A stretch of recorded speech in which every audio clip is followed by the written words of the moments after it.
기도하겠습니다. 하나님 아버지, 오늘 12월 첫 주 오후 예배 우리에게 또한 말씀을 가르쳐 주셔서 감사합니다. 하나님, 육의 생각과 영의 생각이 다르고 육신의 컨디션과 영의 컨디션이 다르고, 또한 하나님께서 우리 육을 위하여 생각하신 것과 영을 위하여 생각하신 것이 항상 똑같지 않을 때가 있습니다.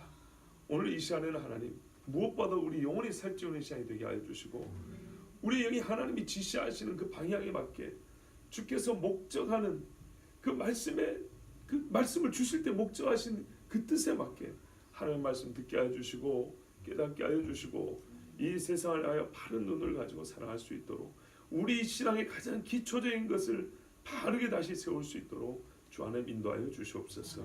예수 그리스도의 이름으로 기도하옵나이다. 아멘. 여러분 보시는 대로 오늘 말씀은 사도 바울이 재판받은 장면의 일부를 읽은 것입니다. 사도 바울이 이스라엘에 돌아가서 체포가 된 후에 로마로 이송되기까지 몇 번의 재판 과정을 겪습니다. 최종 판결이 내려진 게 아니라 우리가 보통 공판이라고 그러잖아요. 공판기를 잡는다 그러잖아요. 서로 변론기라고 합니다. 변론하는 그런 날이죠. 그런데 당시에 총독이 벨릭스 총독 있고, 마지막에는 베스도 총독이 있습니다. 24장에는 벨릭스라는 총독 때 이야기입니다. 바울이 잡혀가지고 예루살렘에 꽤 오래 잡혀 있었거든요. 그리고 가이사랴로 옮겨지기도 하고 시간이 좀 있었습니다. 그 와중에 여러 번 불려가서 신문을 당했어요. 그리고 자기 자신의 무죄에 대해서 변론했단 말이죠. 자, 그때 벨릭스라는 총독이 바울을 신문할 때, 이야기가 24장입니다. 자, 보시면 24장 14절을 보면 내용이 이렇습니다. 나는 고발자들이 이단이라고 하는 도를 따라왔다, 이렇게 말합니다. 그렇다, 나는 그들이 이단이라고 하는 도를 쫓는 사람이다. 그러나 그들과 나는 사실 다를 게 없다. 내가 이단이면 그들도 이단이고, 내가 정통이면 그들도 정통이다. 그러니까 나는 그들이 뭐 이단이라고 해가지고 나를 고소할 명분이 없다. 사실상 그렇다. 깜짝 놀라시네요. 아주 좋습니다. 이렇게 듣고 계시다는 거죠. 봐보세요. 24장 15절 14절 보세요. 자, 그러나 이것을 당신께 고백하리이다. 당신들의 일반적인 생각과는 달리 내 말 한번 들어봐라 이거죠. 나는 그들이 이단이라 하는 도를 따랐다. 분명해죠. 분명히 말합니다. 조상의 하나님을 섬기고, 이게 이단이에요. 율법과 선지자들의 글에 기록된 것을 다 믿으며, 이게 이단입니까? 이거 유대인들이 다 하는 거 아닌가요?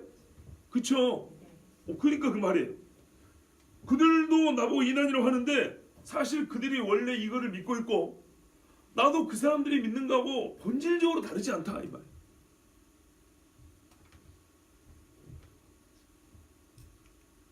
슬슬 재미가 있죠? 예, 그래요.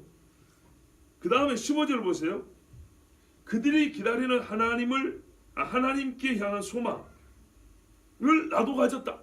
보세요. 그러니까 제가 갔다는 거예요. 나도 그러잖아요. 그러니까 이게 하나님께 대한 무슨 소망이 있는데 말이죠. 유대인들이 계속 품어온 소망이라는 게 있어요. 그거 나도 가졌다. 이 한 가지만 나도가 되는 게 아니라 이 나도는 앞에까지 다 연결이 돼요. 나도 율법을 믿고, 나도 선지자들의 기록된 것을 다 믿으며, 보세요. 믿으며 그랬잖아요. 이것도 조상의 하나님을 섬기고 율법과 선지자들의 글에 기록된 것을 다 믿으며 계속 연결되죠.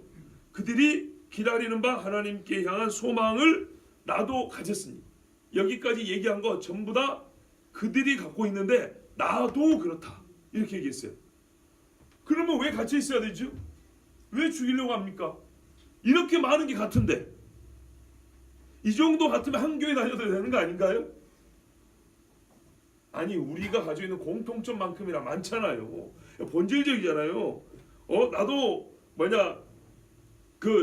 정장을 좋아하는데, 나도 한복을 좋아하는데, 나도 오늘 그래요. 나도 비빔밥 좋아하는데, 요 정도 얘기가 아니잖아요. 신앙이잖아요. 신앙의 본질적인 내용이잖아요. 그러니까 제가 보기에는 아무 문제가 없는데요. 여러분 보시기 어떻습니까? 여러분 같으면 이런 사람이 이단이라고 고발 당해야 한다고 생각하십니까? 누가 당신이 이걸 믿기 때문이야, 이단이야 이렇게 말했을 때, 그럼 당신은 뭘 믿는데? 이렇게 나도 그걸 믿다면 이 정도 같으면 누가 누구를 이단이라고 정죄할 수 있겠습니까? 없겠죠. 맞아요. 차이는 이것뿐이에요. 21절을 보시면 20절까지는 사실 뭐 별 문제가 안 돼요. 근데 21절에 차이가 나와 있어요. 오직 내가 그들 가운데 서서 외치기를 내가 죽은 자의 부활에 대하여 오늘 너희 앞에 신문을 받는다고 한 이 한 소리만 있을 따름이다 하니 그랬어요. 뭐만 있을 따름이라고요? 죽은 자의 부활에 대하여 오늘 내가 너희 앞에서 신문을 받는다. 그러니까는 죽은 자의 부활 외에는 유대인들하고 즉 고발자들하고 고발을 당한 바울하고 아무 차이가 없다는 얘기입니다. 결정적으로 과연 죽은 자의 부활을 믿는다는 것 때문에 이 한 가지 때문에 이단이라고까지 정죄하고 사형에 해당한다고 이렇게 말할 수 있냐 이거죠. 율법을 믿는 것도 같고 선지자들의 글에 기록된 걸 다 믿는 것도 같고 조상의 하나님을 섬기는 것도 같고 하나님께서 지금까지 이스라엘에 주신 소망을 나도 역시 기다리는 것도 똑같은데 여기까지 같고 그리고 죽은 자의 부활 한 가지 달라요. 그런데 이 한 가지 다르다고 과연 너는 죽어야 돼 라고 말할 정도로 큰 죄인가요? 자, 이러고 이제 시간이 좀 흘렀어요. 안 풀어져요. 해결 안 된 거죠. 베스도라고 총독이 바뀌었습니다. 그때 베스도 총독 때 유대 땅에 헤롯이 아닌 아그리빠라는 또 분봉왕, 그러니까는 로마의 하나의 뭐랄까 이제 지방 영주 정도 비슷하게 하급 왕으로 그 지위를 인정받은 사람이 있었어요. 이 아그리빠가 같이 이제 바울의 변론을 듣게 됐어요. 이때 베스도하고 아그리빠 왕 앞에서 바울이 또 자기를 변론하는 게 26장인데요. 보십시오. 5절에 고발자들 얘기합니다. 나를 고발한 그 사람들이 일찍부터 나를 알았다. 그들이 내 말이 맞는지 틀린지 확인하려고 할 것 같으면 충분히 할 수 있다. 왜? 우리 서로 솔직히 말해서 아는 사이란 얘기죠. 한 달이 건너면 알 정도로 우리 한 동네에서 수학했고 한 동네에서 뭐랄까 율법을 믿었고 한 동네에서 절기도 지켰고 예루살렘 가서 자주 만났던 사이라는 거죠. 왜요? 바울이 어릴 때부터 그랬다니까. 길리기아 다수에서 태어났지만 어릴 때 예루살렘 와서 유명한 가말리엘 선생님 밑에서 잘 배웠고 나름대로 랍비 후보자로서 훌륭한 랍비 후보생으로서 잘 자라왔기 때문에 나에 대해서 알려면 다 할 수 있다는 얘기입니다. 자, 그러니까 내 말이 거짓말인가 참말인가 쉽게 확인할 수 있다는 얘기죠. 그들이 증언하려 하면 쉽게 할 수 있을 텐데 뭐라 그럽니까? 내가 우리 종교의 가장 엄한 파를 따랐다. 이거는 다 할 수 있습니다. 그럼 가장 엄한 파가 뭡니까? 바리새파라고 하잖아요. 예수님 당시에 진짜 엄한다고 한 사람은 에세네파라고 있어요. 에세네파. 저기 광에서 성경 필사하면서 자기들끼리 공통제 생활하는 사람이 있습니다. 근데 그 사람들이 갖고 있던 그 메시아에 대한 사상이요, 예수님이 말씀한 메시아의 사상하고 거의 비슷합니다. 당시 예수님 당시에 살았던 유대인들 중에 메시아, 오리라한 메시아에 대하여 선지자의 글을 읽고 거의 유사하게 예수님을 몰랐지만 그렇게 성경을 해석하고 있었던 사람들이 에세네파입니다. 그들의 가르침이 바리새보다 훨씬 낫습니다. 근데 어쨌든요, 일반적인 이 사회생활에서 보면 바리새파가 가장 엄격하고 유명하고, 그래서 예수님하고 만난 사람들 중에도 최고로 엄한 율법주의자들은 바리새인들로 나타나죠. 자, 그렇습니다. 그러니까 이렇게 말한다는 거예요. 우리 종교의 가장 엄한 파를 따라 내가 바리새인의 생활을 하였다고 할 것이다.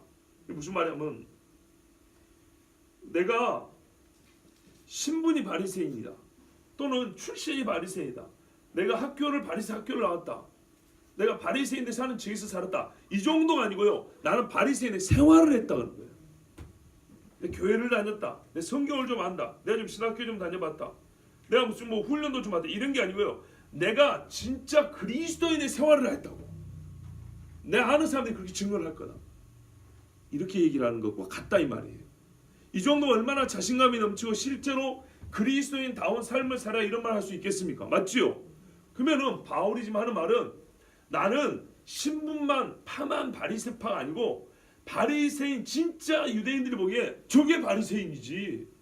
당시 바리새인도 존경받는 사람들입니다. 아시겠죠? 유대인들 눈에는요 바리새인만한 사람들이 없어요.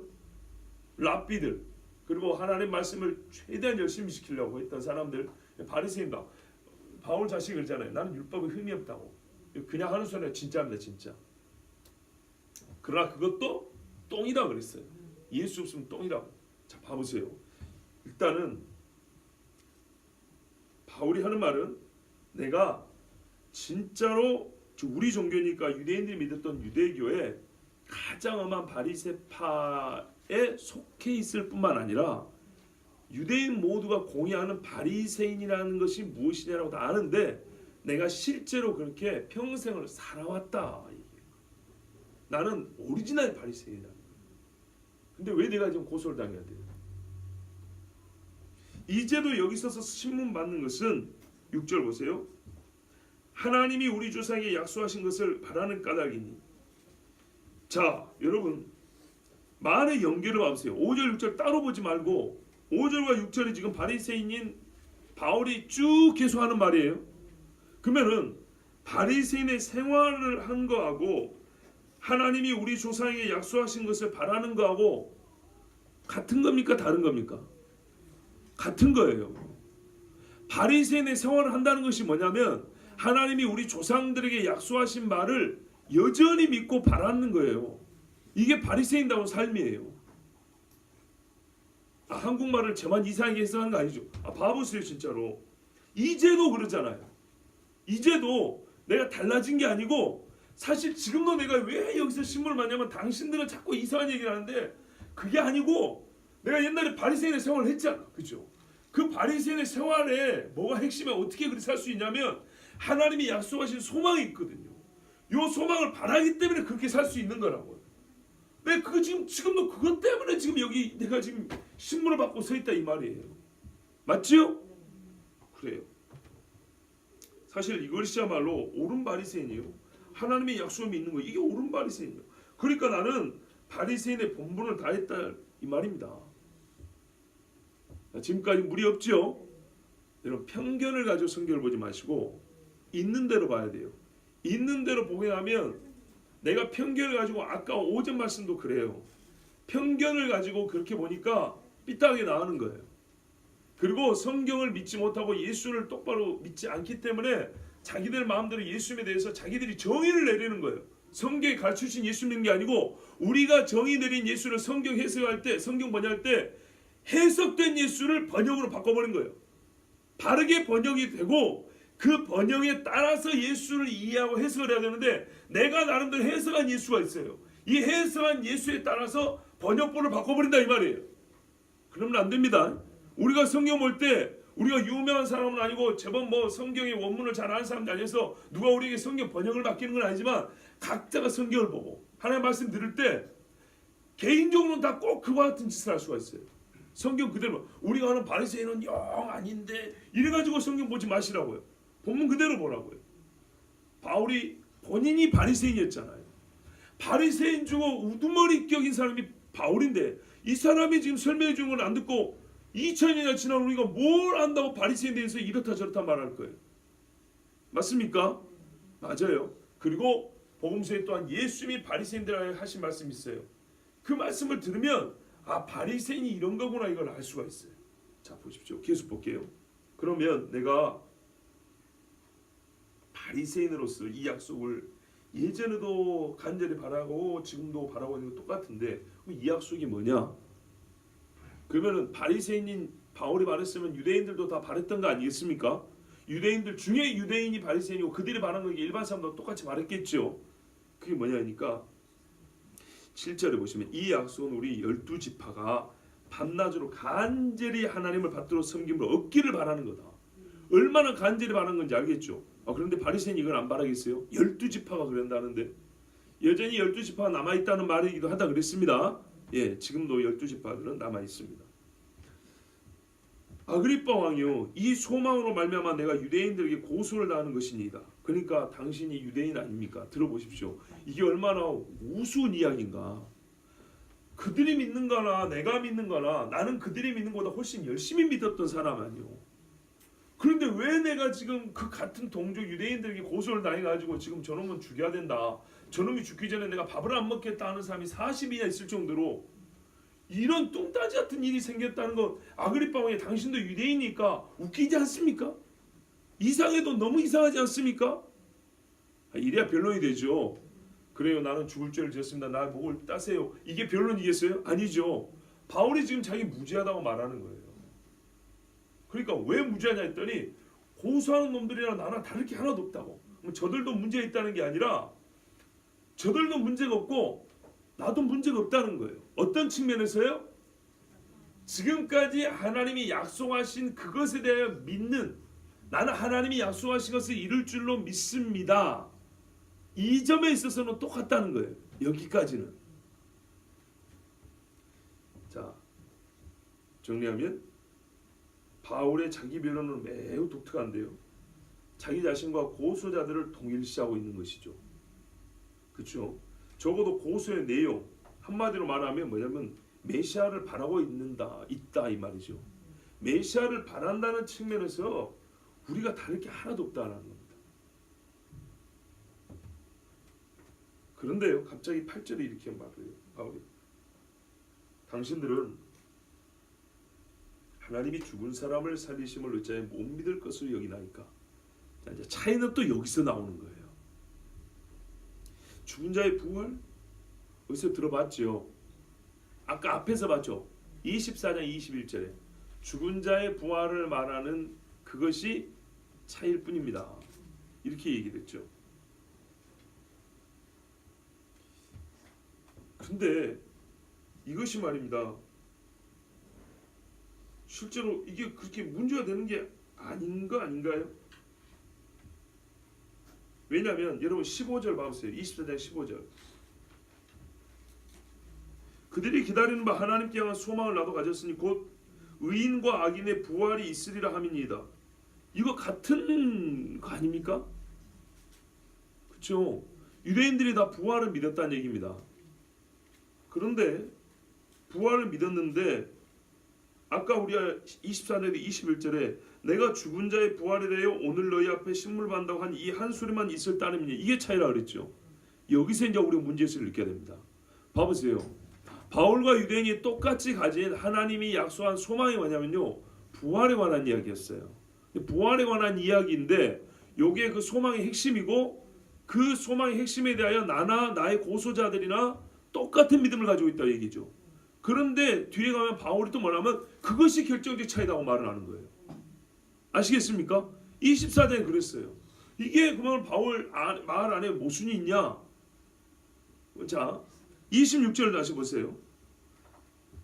다 소망이라 그러는데 왜 차이가 있는지 알겠어요. 그러니까 보세요. 다시 율법도 믿고 하나님도 믿고 선지자들의 글도 다 믿어요. 그리고 똑같이 하나님이 우리 이스라엘에 좀 소망이 있어요. 나중에 뭐가요? 의인과 악인 다 부활이 있을 거라고. 여기까지 같아요. 그런데 바울이 왜 고소당했는가 했더니 죽은 자의 부활을 얘기하기 때문에 고소를 당했대요. 같은데 죽은 자의 부활을 얘기하니까 고소를 당했다는 거예요. 그러면은 유대인들의 믿음이 거꾸로 된 거거나 아니면 바울이 뭔가 다른 부활을 얘기했거나 뭐 그렇지 않겠습니까? 그리고 이제 다시 26장에 오니까 또 똑같아요. 다 똑같다는 거예요. 그리고 내가 얼마나 열심히 믿었냐 하면 저 유대인들이 자기들이 믿는다고 하는 것들, 저거는 나한테 비하면 아무것도 아니고 나는 저 사람들 훨씬 열심히 했다고. 그런데 딱 차이가 하나 있다면 뭐냐면 당신들은 왜 죽은 자의 부활을 못 믿습니까? 이렇게 말한 거예요. 그런데 아까 그랬잖아요. 죽은 자의 부활은 유대인들의 다 소망이었고 간절히 바라는 거라면서요. 그렇죠? 그러면 유대인들이 죽은 자의 부활을 믿는 거예요? 안 믿는 거예요? 믿는 거예요. 죽은 자의 부활은 믿는 거라고요. 그런데 바울이 여기서 왜 못 믿을 것으로 생각하십니까? 이렇게 말하죠. 그렇죠? 그러면 이게 이제 난제죠. 그렇죠? 정리되셨죠? 예. 분명히 죽은 자의 부활을 믿는다는 것까지가 저들과 나의 공통점이라고 말했다고요. 공통점이라고. 그런데 갑자기 여기 와서는 죽은 자의 부활을 왜 못 믿습니까? 왜 내가 죽은 자의 부활을 말했다고 해서 나를 가둡니까? 이렇게 말을 한 거예요. 그러면 저 사람들이 안 믿었던 거냐면 믿는 건데 그 죽은 자의 부활에 대한 믿음의 내용이 있어서 구체적으로 하면 차이가 났던 거예요. 아시겠죠? 바로 이 차이가 불신 바리새인과 그리스도인 바리새인 바울의 차이를 만드는 겁니다. 9절에 보시면 나도 나사렛 예수 이름을 대적하여 많은 일을 행하여야 될 줄 스스로 생각하고, 답이 여기 있습니다. 차이는 여기서 발생합니다. 나사렛 예수의 부활이 아니면, 쉽게 말하면 유대인들이 나사렛 예수의 부활이 아니라면 8절의 그 부활은 못 믿을 이유가 없습니다. 유대인들은요 죽은 자의 부활, 의인과 악인의 부활 믿었어요. 그런데 문제는 나사렛 예수의 부활을 못 믿겠다는 거예요. 근데 바울이 일반적으로 말해서 이 사람들이 말하는 건 쉽게 말하면 지금 다니엘서 얘기하는 거예요. 다니엘서 12장에 가면 맨 마지막에 의인과 악인의 부활이 있을 것이고, 그때 영원히 하나님 앞에 그 영광주에 들어간 사람, 안식을 누리는 사람이 있을 것이고, 한편은 영원한 수치에 들어간 사람이 있을 것이다, 이렇게 돼 있죠. 그러니까 이스라엘 사람들 다 믿는다니까요. 부활을 다 믿어요. 그러니까 여기까지는 똑같은데 바울과 이 비바울이었던 사람들의 차이는 뭐냐면, 근데 왜 그 부활이 나사렛 예수가 먼저 경험을 했다는 거야. 왜 나사렛 예수가 부활의 첫 열매가 됐냐는 거죠. 쉽게 말하면 유대인들에 있어서 부활을 못 믿는 게 아니고 부활은 종말에 일어나는 거예요. 종말이 안 됐는데 왜 부활을 주장하냐 이 말이에요. 그것도 나사렛 예수와 우리가 못 박아 죽인 예수가 부활해버렸단 말은 예수로 말미암아 종말의 카운트다운이 시작돼 버렸다는 얘기고, 궁극적으로 말하면 우리는 지금 구원을 못 받는 자가 되었다는 얘기잖아요. 이해가 되십니까? 나사렛 예수의 부활이 지금 일어났다 해버리고 그와 함께 죽은 자들이 일어나고 그가 3일 만에 뭐 부활해가지고 그 말한 게 모든 게 진짜면은 진짜 종말론적인 부활이 먼저 지금 여기서 일어나 버렸단 말이에요. 그러면 이 상태에서 예수를 안 믿는 사람은 결국에 마지막에 부활에 가서도 어떤 사람으로 나타날까요? 악인으로 나오는 거예요. 악인으로. 그러면은 바울 이 말대로 하면 우리는 결국 지금 숨은 붙어 있어도 최종적으로 나중에 악인으로 부활할 거라는 얘기 아니야 이 말이에요. 이해가 되시죠? 그러니까 예수의 부활을 절대적으로 부정을 해야 돼요. 그런데요, 매우 중요한 사실이 하나 발견되죠. 9절 보세요. 나도 생각하고. 이게 옛날 바리새인 바울입니다. 나도 나사렛 예수의 이름을 대적하여 많은 일을 행해야 될 줄 생각하고. 저 사람들과 다른 차이 있는 게 아니고 그때는 이 한 가지도 같았어요. 이 한 가지 하나. 앞에 거 다 같았고 이 마지막 부분도 같았어요. 지금은 이 마지막 한 가지가 달라요. 나도 그때는 부활을 안 믿은 게 아니에요. 예수가 부활했다는 걸 믿을 수가 없었어요. 그리고 예수가 부활했다는 걸 믿는 순간 나는 하나님께 버림받은 자가 되어버리는 거예요. 이거 용납할 수가 없었어요. 내가 어떻게 살았는데 바리새인의 생활을 한 사람이 내가, 그런데 율법에 흠이 없는 내가, 아니 저까지 나사렛 촌부 때문에 내가 구원을 못 받는 사람이 돼야 되는 거예요? 우리 선생님 가말리엘이 지옥에 가야 되는 거예요? 우리 이 많은 이스라엘 사람들이 전부 다 그냥 막 한 뭉탱이로 지옥에 던져져야 되는 거예요? 나사렛 예수 저것 때문에. 그래서 어떻게 했어요? 부활을 안 믿어서가 아니라 예수의 부활을 받아들일 수 없었어요. 그래서 나도 그렇게 생각하고 예수 부활 부정하고 예수 부활 말하는 사람들 때려 죽였다 생각하고, 이게 바리새인의 생활인 거예요. 이렇게 해야지. 그래서 공문 갖고 돌아다녔다 이 말이죠. 사람 죽이려고. 근데 지금 어쩐다는 얘기죠? 바뀌었다는 얘기죠. 달라졌다는 얘기. 뭐가 달라졌어요? 나사렛 예수 부활. 아멘. 저희가 예수의 부활을 믿는 거 아닌가 했습니다.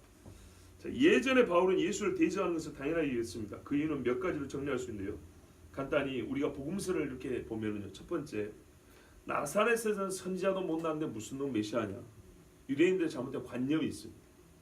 두 번째, 그런 관념에 그 뭡니까? 그런 관념을 퍼뜨리고 가르친 사람들이 율법학자들 아니겠습니까? 그 바리새인들이 가르친 거 아니에요. 일반 사람들이 뭘 알겠어요, 그죠? 바리새인들이 자기들 가르쳤어요. 두 번째는 예수께서 가르치신 것이 율법학자 서기관 바리새인의 가르침과 달랐어요. 자기들이 모세의 자리에 앉아 있는데 예수님이 모세 위에 계셔가지고 너희들 틀렸다는 거예요.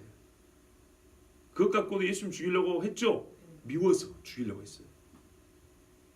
예수님의 가르침을 수용할 수 없었어요. 세 번째는 제일 중요한 건데 예수님이 친히 하나님의 아들이라고 그랬어요.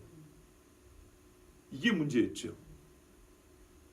무엇보다 큰 이유는 이제 본문에 따르면 아까 말씀드린 대로 종말이 오기 전에, 이게 8절입니다. 죽은 사람을 살리신 걸 어째 못 믿을 것을 여기나이까. 보편적인 관점에서 죽은 사람을 살린 걸 못 믿는 게 아니고 나사렛 예수를 하나님이 죽은 가운데 살렸다는 것을 못 믿는다는 것을 지금 얘기하는 거예요. 이것이 문제였어요. 본문에 따르면 만약에 하나님이 종말이 오기 전에 부활을 일으키셨다, 이렇게 되어버리면 이스라엘 사람들에게는 이미 종말론적인 판단이 내려진 것이 되어버리기 때문에 그들은 살았으나 죽은 자가 되었다고 스스로 말해야 되기 때문에 그래서 예수님을 받아들일 수 없었어요. 그러나 그렇게 말할 수는 없죠. 자기들이 구원을 못 받는다고 말할 수는 없지 않습니까? 그렇다고 예수를 믿고 싶지 않고.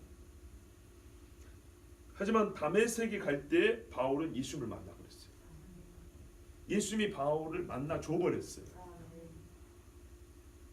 그러나 다른 사람들은 여전히 이 일을 못 믿어서 예수 믿는 자들을 죽이려 하지만 바울은 분명히 부활한 예수를 만났기 때문에 그를 인하여 이제 죽고자 하는 것입니다.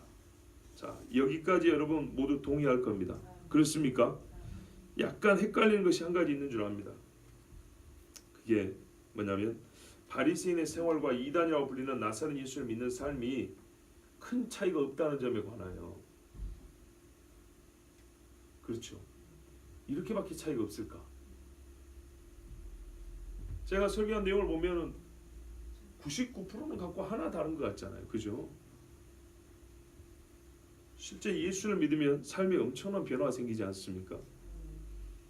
바울을 보면 대번에 알 수 있습니다. 어떻게 삶이 변했는지. 그런데 무슨 이상한 소린가?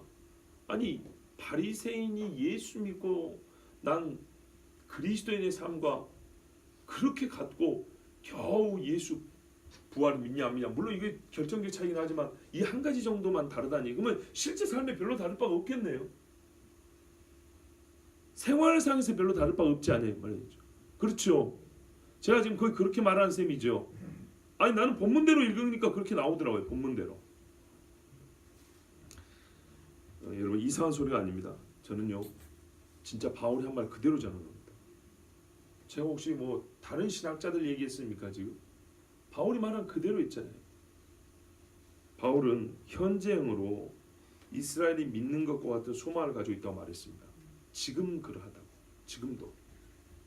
그것은 이전에 바리새인으로서 생활할 때부터 지금까지 지켜온 바고 믿어온 바고 오히려 다른 이스라엘 사람들보다 훨씬 더 강하게 소망하면서 그 소망으로 살아왔다고 분명히 말했습니다.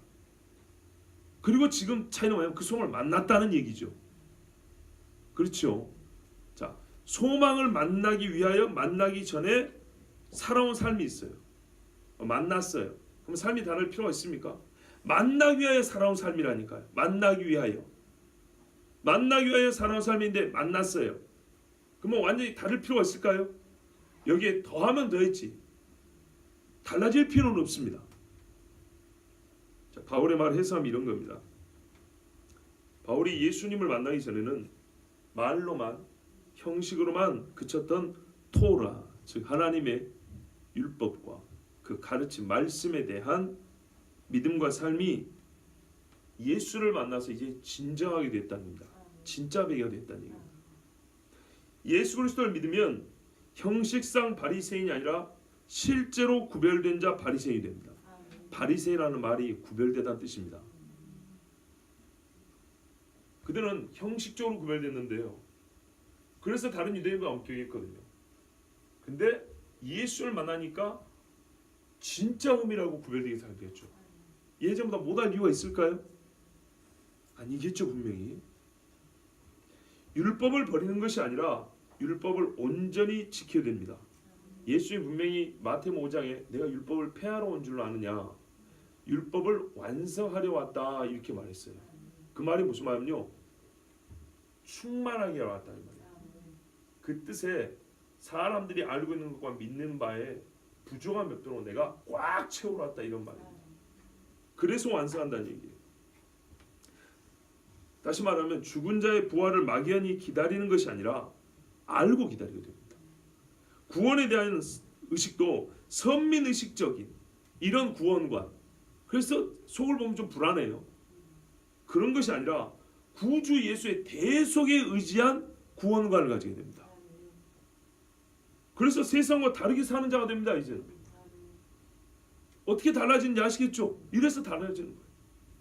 성경을 버리는 것이 아니라 성경 안에서 사는 진짜 바리새인이 된다는 거예요. 옛날에는 성경을 버리고 자기들의 말로 선을 그어놨어요. 그래서 구별돼가지고 우리는 바리새인 이랬는데 이제 예수님을 만나니까 성경 안에 너무 철저하게 성경을 사니까 자연스럽게 세상과 구별이 되는 거예요. 진짜 바리새인이에요. 바리새인이란 말 자체는요, 진짜 좋은 말이라니까요. 구별된다라는 뜻에서 온 거예요. 구별되어 사는 게 딱 이런 말이에요. 본문이 주는 통찰을 한 가지 더 하고자 합니다. 여러분, 형식상 믿는 바가 다르지 않고 삶의 스타일, 즉 생활 방식도 거의 같은데 이스라엘 사람들은 바울을 죽이고자 했습니다. 말하면 바울도 절기를 지켰다고요. 안식일도 지켰고요. 하나님께 소원하면 소원도 지켰고요. 똑같이 했어요. 우리가 이미 들었죠. 사도행전에도 오순절 이번엔 예루살렘에 지키고자 하여 그 기한에 맞추어 가고자 했다. 금식하는 기가 있었다. 예? 나팔절인 거 보면, 속죄 있는 거 보면 금식하는 절기 있죠. 이렇게 바울이 다 지켰단 말이에요. 안식일을 다가요 어디에 하나님의 말씀을 읽을 곳이 있는가요? 찾아다녔다고 그랬다고. 바울은 철저히 율법을 지켰어요. 자, 제가 한 가지 더 짚고 넘어갈 통찰이 뭐냐면요. 바울이 하는 말 그대로 보면 옛날에 예수 믿기 전에 생활 방식을 거의 바꾸지 않았다 그랬어요. 진짜입니다. 거의 바꾸지 않았어요. 그런데 나사렛 예수의 부활 때문에 지금 죽을 처지에 놓여 있다 이렇게 말을 했어요. 자, 그러면 생활의 모습을 한번 보자 말이죠. 생활의 모습. 하나의 역사적 사실 여부를 넘어서서 세상과 인간에 대한 완전하고도 철저한 다른 해석을 요하는 문제이기 때문에 바울인 나사렛 예수 때문에 지금 죽임을 당하게 됐습니다.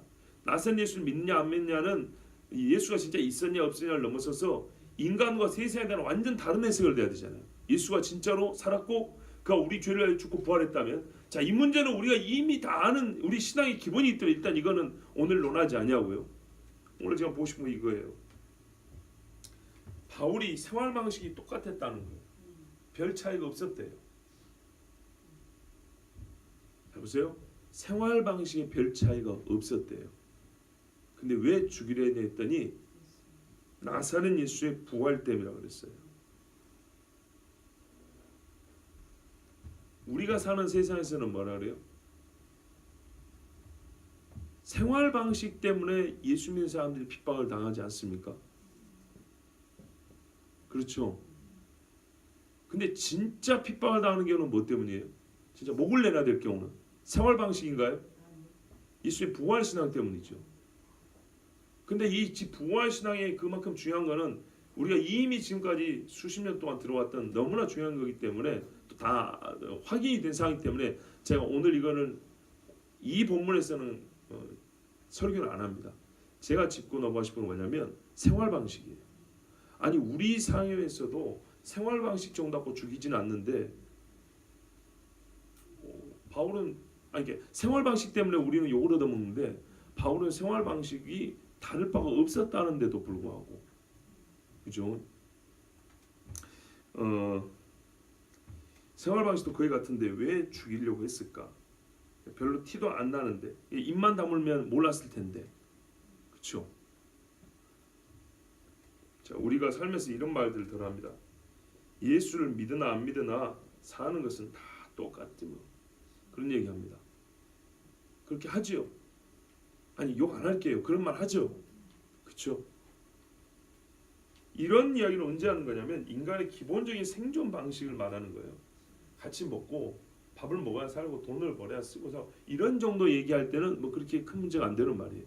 예수를 믿으나 안 믿으나 사는 것은 다 똑같다. 옷 입고 살고 먹어야 살고 학교 가고 직장 생활하고 이런 문제 맞지요? 이 정도 이야기할 때 이렇게 얘기하는 거예요. 두 번째는요. 예수 믿는다고 유별나게 할 필요는 없어. 이런 말을 합니다. 이건 어떤 경우에 하냐면 어떤 사람 또는 어떤 경우에 하냐면 예수를 실제로는 안 믿는 사람이 이렇게 말합니다. 그냥 교회만 다니거나 아니면 예수 믿는다는 그 믿음이 새로운 삶의 형태를 요구하지는 않는다.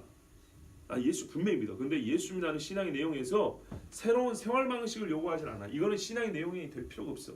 이렇게 그런 믿음을 갖고 있는 사람. 그럴 수도 있겠죠. 무슨 말이에요? 심정으로만 믿으면 되지. 삶의 형식은 아무 상관없어. 이렇게 믿는 사람이 있어요. 심정으로만 믿으면 된다. 심정적 문제다. 이렇게 생각하죠. 또 이런 사람이 있어요. 예수 믿어도 나는 세상 사람들과 잘 어울려. 믿는다고 안 믿는 사람하고 잘 못 어울릴 이유가 어디에 있어? 이렇게 말하는 사람도 있죠. 이런 사람은 본래 사교성이 좋은 사람이에요. 그래서 좋은 사교성이 자신감으로 얘기하는 거예요. 그런 사람 우리 중에도 있어요. 안 믿는 친구들이 많아요. 본래 잘 사귀어요. 근데 신앙이 없냐? 그것도 아니에요. 나보다 사교성이 좋은 사람이에요. 그런데 그렇게 말하는 사람들 중에는 이런 경우도 있어요. 입으로 예수의 신성과 부활에 관해 말을 안 하고 살기 때문에 교회 이야기는 하지만 예수님의 부활에 대한 얘기를 안 하기 때문에 아시겠죠? 일요일날 교회 갔다 올게. 너희들 이렇게 놀고 있어. 내가 좀 이따가 다시 만나. 이 정도는 얘기할 수 있지만 야 예수님이 우리 죄를 위해 죽고 부활하셨어. 여기까지는 말을 안 한 사람이에요. 여기까지 말 안 하면 사이좋게 지낼 수 있어요. 그래서 잘 지내고 있는 사람들입니다. 말하자면 진짜 부딪힐 거리를 세상 사람과 나 사이에 둬본 적이 없는 사람. 진짜 부딪힐 거리를. 그래서 나는 잘 사귀는 거예요. 세상 사람과. 이해가 되시죠? 제 말이 그로 틀리지 않죠? 보통 그래요. 진짜 다툴 만한 거리는 말을 안 해요. 자, 여러분, 제가 아까 말을 너무 바르게 시원하게 못해가지고 여러분이 헷갈릴 것 같은데요. 제가 본문이 주는 통찰 한 가지 더 짚고 가야 된다 그랬습니다. 형식상 믿는 바가 다르지 않고 삶의 스타일도 거의 같은데 왜 바울을 죽이고자 하는가 했더니 나사렛 예수의 부활 때문에 죽이고자 한다 그랬어요. 이게 결정적인 문제라는 겁니다. 그렇죠? 결정적 문제. 생활 스타일이 같지만 결정적인 이 문제 때문에 죽이려고 한다. 그리고 제가 우리가 살면서 이런 말들을 들어 한다라고 얘기를 했어요. 근데 지금 말한 이 세 가지는 쉽게 말하면 들은 사람이 상대가 나를 죽일 만큼 결정적 이유를 제시한 적이 없는 사람, 내 믿음의 관념이 그랬던, 아니면 뭐 조심을 했던, 아니면 겁이 나서 그랬던, 어쨌든 간에 그랬던 사람, 그래서 실제로 나를 죽인다고 달려든 사람이 없지요. 2000년 전에 유대 땅에서는요, 이방인이 유대인 되는 것보다, 이방인이 그리스도인 되는 것보다 유대인이 그리스도인 되는 것이 제일 어려웠습니다. 유대인이면서 그리스도인이다. 이거는 용납이 안 되는 겁니다. 그러니까 바울이 죽이로 댕겼잖아요. 유대인이면서 그리스도인 되는 것 진짜 어려운 이야기입니다. 목을 걸어야 될 문제입니다. 동족끼리 사이좋게 지내는 방법은 별것 없었어요. 그냥 지금까지 살아온 대로 그대로 살면 됩니다. 그런데 예수를 믿으면서 살면은 그때부터 원수가 됩니다. 그러니까 예수를 믿든지 안 믿든지 말하지 않고 혼자 속으로만 믿고 타인의 악행에 대해서도 별말하지 않고 다른 사람 눈에 거슬릴 일도 하지 않고 잘 협조하면서 적당히 어울려주면 아무 문제 될 것이 없습니다. 그렇죠? 그러니까 바울도 입 딱 다물고 있었으면 죽인다고 어쩐다고 누가 나선 사람 없을 거라 이 말입니다. 왜? 라이프 스타일이 거의 같으니까요. 똑같으니까요. 제가 지금 말하는 요지를 아시겠어요? 본래 바리새인은 말입니다. 본래 바리새인은 메시아를 기다리는 신앙에 철저한 사람이기 때문에 메시아를 만난다고 해가지고 삶이 크게 달라질 게 없어요. 형식상. 실질적으로는 모형과 예표를 말하는 사람이 실체를 바라보니까 그 믿음의 진짜를 만나니까 더 뜨거운 마음으로 예전에 살고 살아왔던 형식 그걸 더 엄격하게 지내면 돼요. 그러니까는 내가 메시아를 만날 수 있기 때문에 언제 올지 모르게 술을 안 먹었어. 근데 메시아를 만났어. 그러면 자유롭다고 술을 먹는 게 아니라 더 안 먹는 거예요. 왜? 메시아를 만난 즐거움인데 내가 미쳤다고 술을 먹냐 이 말이죠. 이해가 되십니까? 라이프 스타일에 별 차이가 없어요. 오히려 더 고상해지고 더 아름다워요. 그러면 유대인들이 야, 저 사람이 더 바리새인 됐구나, 더 멋진 바리새인 됐구나 이러던데 왜 죽이려고 했냐 하니까 삶의 문제가 아니고 예수의 부활을 말했기 때문에 하는 거예요. 라이프 스타일은 똑같다니까요. 오히려 더 멋져졌다니까요. 그런데 왜 바울을 죽이려고 했냐면 아까 말했잖아요. 바울이 내가 윤리적으로 잘못한 것도 없어요. 남에게 해를 준 것도 없어요. 믿는 내용도 똑같아요. 그런데 결국에는 뭐냐 했더니 그들이 바라는 게 메시아인데 내가 이 예수가 메시아라고 말하는 거 이거하고 저들은 예수가 메시아가 아니다. 메시아는 아직 올라오면 멀었다. 나중에 나 그러고 그거면 종말에 와야 되는데 지금 종말도 안 왔지 않냐. 결국 이 문제였다는 거예요. 그러니까 바울도 예수가 부활했다는 말만 안 해버리면 이 사람이 예수쟁인지 아닌지 알 수도 없고요. 사교성 좋게 다른 이웃들하고 형제들하고 오래오래 잘 먹고 잘 살 수 있었다 이 말입니다. 아멘. 근데 멍청하게 예수가 부활했다 말해가지고 아멘. 원수 잡고 죽게 됐어요. 아멘.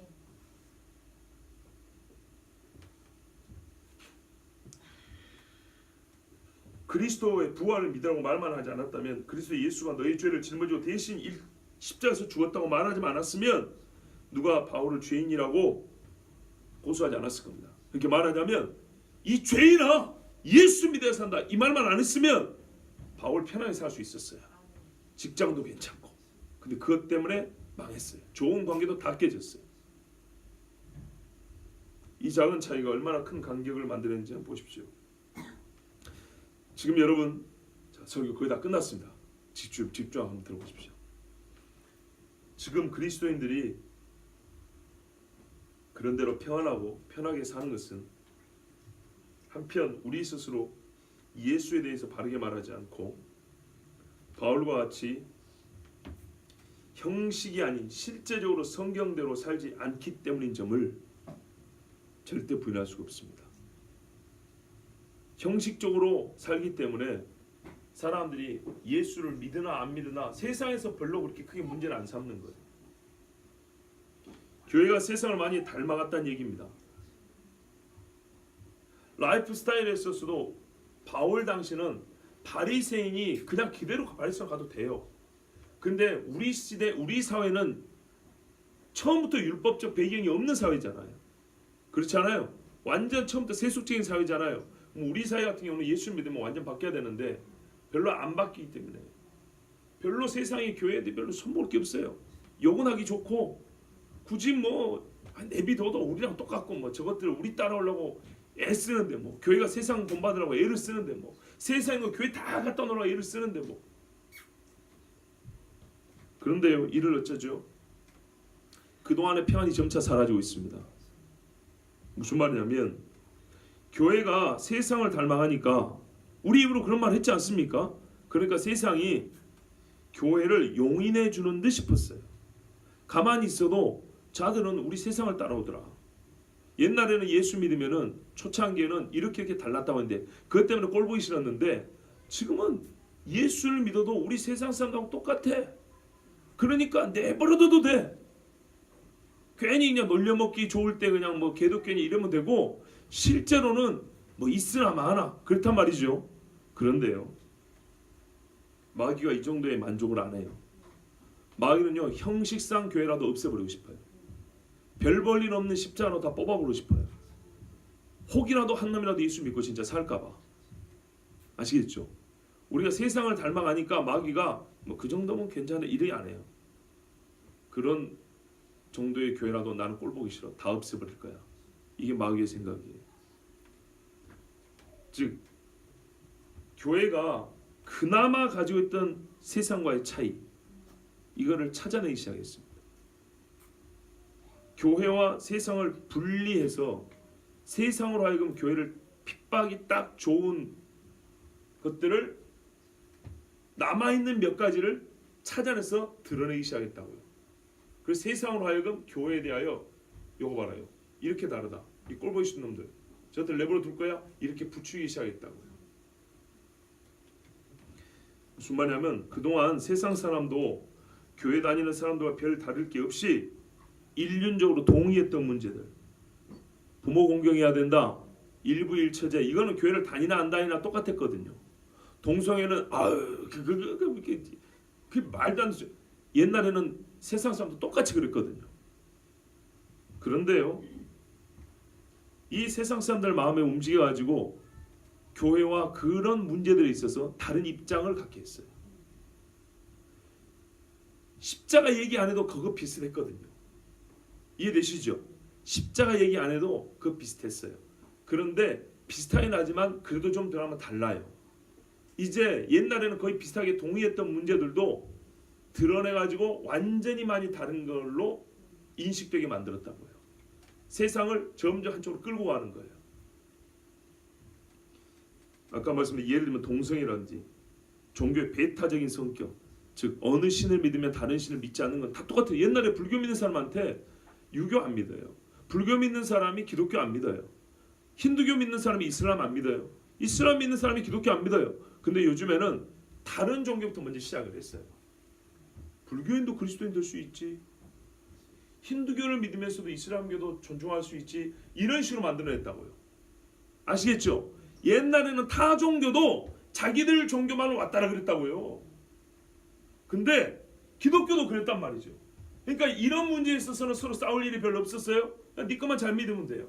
그런데 타 종교인데 어쩌냐면 자기들이 관용한다고 넓히기 시작했어요. 우리도 너희네 종교 봐줄 테니까 너희도 우리 좀 봐줘. 야 옛날처럼 니네 종교만 그냥 주장해. 그런데 아니 우리 다 봐주고 싶어. 그냥 다 받아주고 싶어. 기독교도 좀 그래라. 안 되는데 우리는 아무리 우리가 핫바지라도 그럴 수는 없지. 그래도 우리가 예수 이것까지는 부정할 수 없지. 그래? 잘됐다. 그럼 이제 죽자. 이런다고요. 옛날에는 교회에서 동성애 반대 세상 사람도 똑같이 그렇지. 그렇지 그 짐승만 때문에 다 그럴 수 있냐? 근데 요즘에 인권이라는 문제라고 점점 많았어요. 소수자 보호 이런다고요. 그래가지고 기독교도 그 소수자들 나오잖아. 그 연약한 사람들 뭐 개과 과부 얘기잖아. 너희도 소수자들 보여야지. 그렇지. 이 성경의 사상이지. 소수자 뭐 있어요? 근데 소수자에 동성애도 들어가는데 그건 우리가 좀 봐주기가 좀 어려운데 아무래도 성경이 명시적으로 소돔과 고모라 이야기하면서 그 로마서에도 보면 이런 거는 큰 사형이다나 그랬는데 그래? 그럼 우리가 좀 다르네? 우리는 그거 괜찮은데 이제 아무리 교회가 그래도 그렇지 이것까지는 내줄 수가 없는데 그래? 그러면 죽어야지. 이제 이러고 있다고요. 제가 무슨 말 하는지 아시겠죠? 이러한 때 우리 교회는 어떻게 해야 되면 1차적으로 거룩해야 되고 정직해야 됩니다. 빌미를 주면 안 됩니다. 그리고 가장 중요한 것은 세상의 차이를 찾아서 대적하는 이유가 무엇인지를 간파하는 것이 중요합니다. 여러분 만일 교회가 예수가 그리스도라고 말하지 않는다면 굳이 그런 차이들을 찾아내가지고 공격을 할 필요가 있을까요? 교회가 그리스도 예수의 부활과 무관한 조직과 단체라면 그 사람들이 굳이 교회를 어떻게 하면 씹어먹을까 하고 여러 가지 수단과 방법을 찾아내가지고 차이를 발견해서 그걸 부과시킬 이유가 있을까요? 없지요. 주의 부활과 상관 있는 모든 성경의 진리가 교회로부터 말해지지 않음에도 불구하고 그들이 교회를 그렇게 대적할까요? 안 합니다. 자, 여러분 오후에 희한합니다. 한여름도 아닌데 보일러를 아침에 꺼야겠어요. 그죠? 근데 참 많이 그리고 오후에 환기를 좀 했는데 환기를 거의 안 하잖아요. 이게 참 큰 이유입니다. 겨울은 약간 원래 추운 거예요. 추운 계절을 안 춥게 보내려 하니까 몸에 문제가 생깁니다.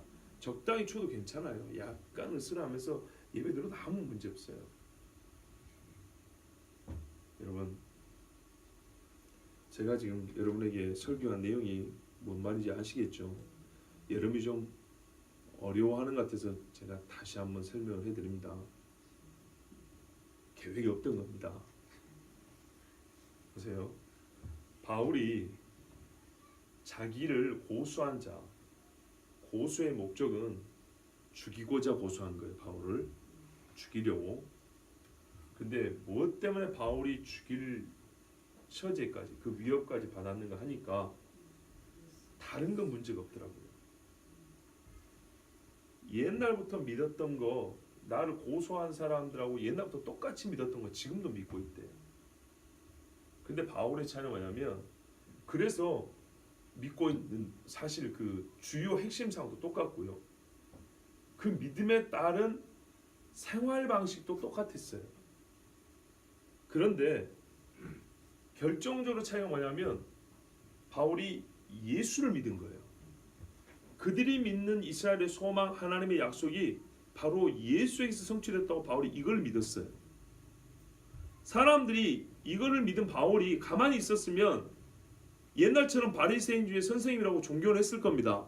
왜냐하면 예수를 믿고 바울은 라이프 스타일이 달라지지 않았기 때문에 생활을 보고 바울 저 새끼 저놈 예수 믿구나 이렇게 알 수는 없었다는 얘기입니다.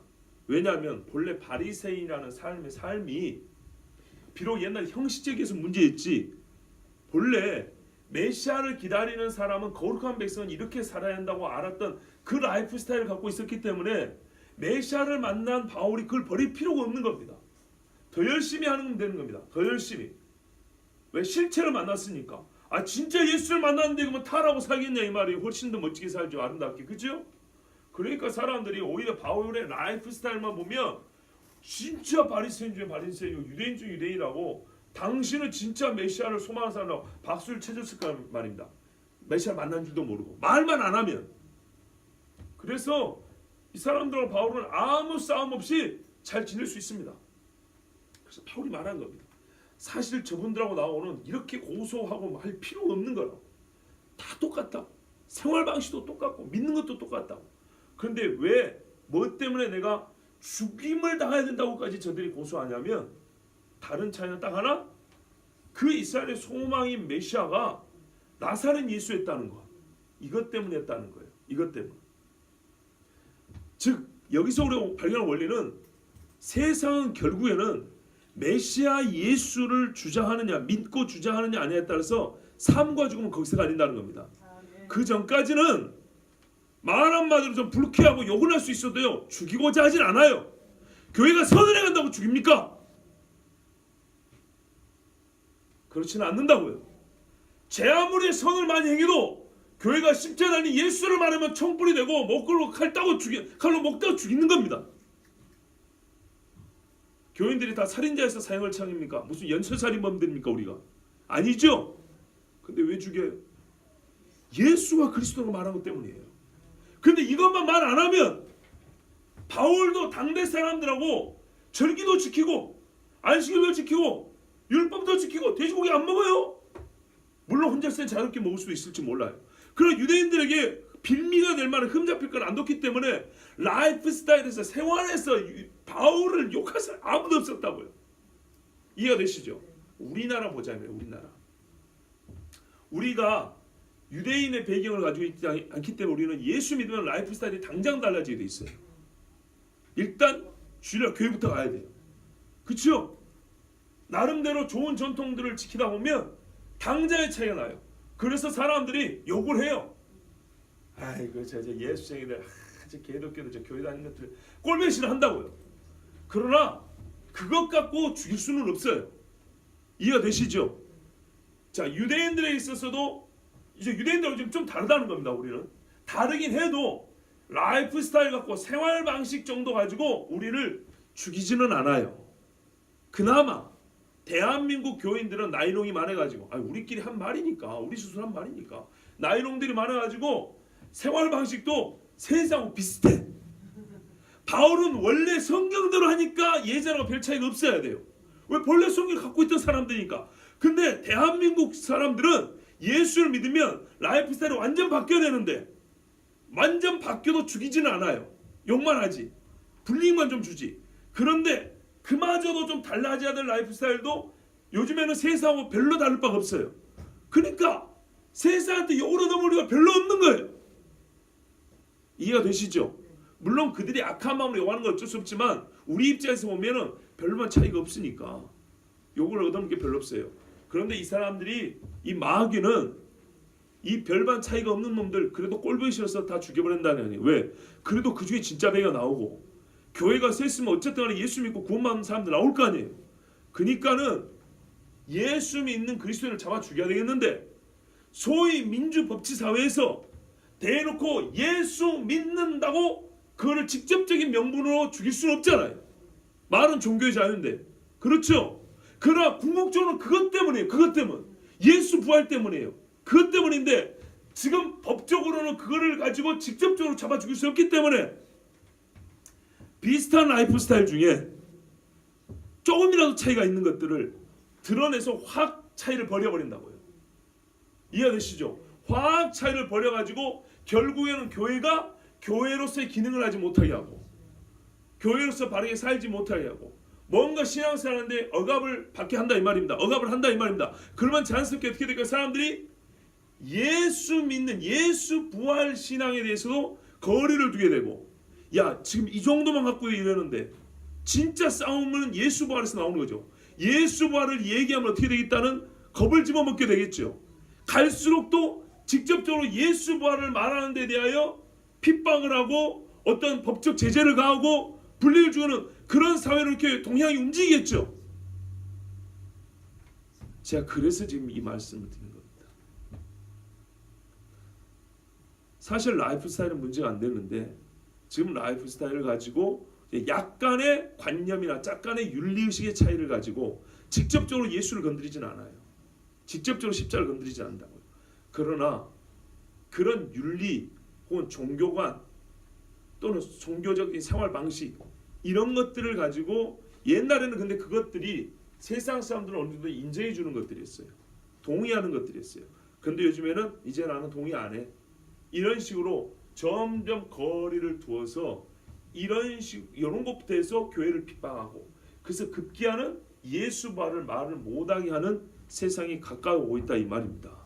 결국에는 그렇게 하려고 지금 이렇게 움직이고 있다 이런 뜻입니다. 이제 이해되시죠? 예.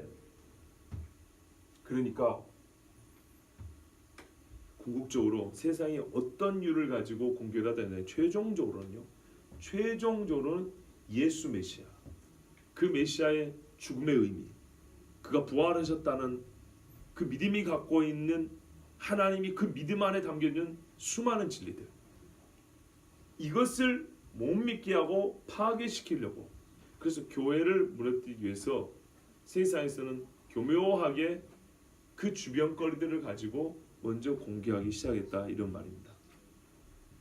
성경 본문이 오늘 본문이 그를 직접적으로 가르쳐 주는 건 아니다. 이런 식으로 공개할까 직접적으로 가르쳐 주는 건 아닌데 이 본문을 보면 뭐가 문제인지 최종적으로 뭐 때문에 죽음이라는 것 삶과 죽음은 결국 어디서 갈리는지 우리가 알 수 있으므로 지금 그렇게 방향이 이렇게 움직이고 있다는 것은 지금 직접적인 핍박이 아니더라도 방향이 그렇게 설정되어 있는 것을 안다면 아 이것이 이런 차원에서 움직이고 있는 것이구나 이걸 미리 간파하고 준비를 해야 된다는 얘기입니다.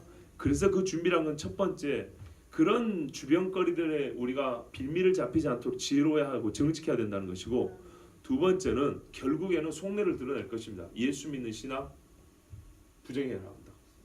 그때는 목을 걸어야 된다는 얘기입니다. 예. 여러분 이게 교회입니다. 우리가 머지않아 이런 어마어마한 일을 당할 때가 곧 올 것입니다. 지금부터 끼어 있어서 기도로 준비하시고 세상의 사악한 계략과 이 마귀의 괴계를 간파하고 끼어 있는 우리 모두 되기를 바랍니다. 기도하겠습니다.